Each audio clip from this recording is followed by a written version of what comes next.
Stock specific આપના recommendations જાણી લઈએ. આજનું ફર્સ્ટ રેકમેન્ડેશન રહેશે એન્ડ્રીન, જે સિમેન્સથી અલગ થયેલી કંપની છે. અહીંયા ખરીદારીનો મીન્સ કે વ્યૂ છે, અને જે રીતે હિતાચી એનર્જીના પરિણામો અને એના પછીના અપગ્રેડ છે, અને સેમ બિઝનેસ મોડેલ એન્ડ્રીનનું પણ છે, તો અહીંયા ખરીદારી કરો. 3280 આસપાસ પ્રાઇસ ચાલી રહ્યો છે. સ્ટોપ લોસ 32-37નો રાખવાનો છે. 3380 સુધીનો ટાર્ગેટ અહીંયા આવી શકે છે. સેકન્ડ રેકમેન્ડેશન છે એ આજે સંધાર ટેકનો પર રહેશે. સંધાર બી એક ઓટો એન્સિલરી કંપની છે, બાય કરો અહીંયા.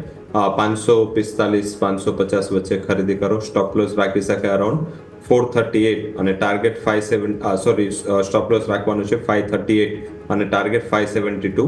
તો બીજી રેકમેન્ડેશન સંધાર રહેશે. થર્ડ રેકમેન્ડેશન, આજના દિવસે જે રીતે માર્કેટ અત્યારે ફ્લક્ચ્યુએટ થયું છે, થોડું ધ્યાન છે એ બેન્કિંગ સાઈડ હોવું જોઈએ.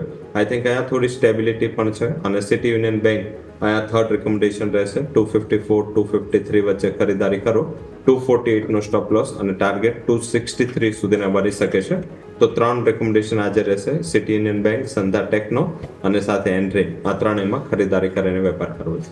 ઓકે, સો city union bank, Sandhar tech, આ બધા જ સ્ટોક્સ છે કે જેને તમારે અત્યારે ફિલહાલ ધ્યાન પર રાખવાના રહેશે.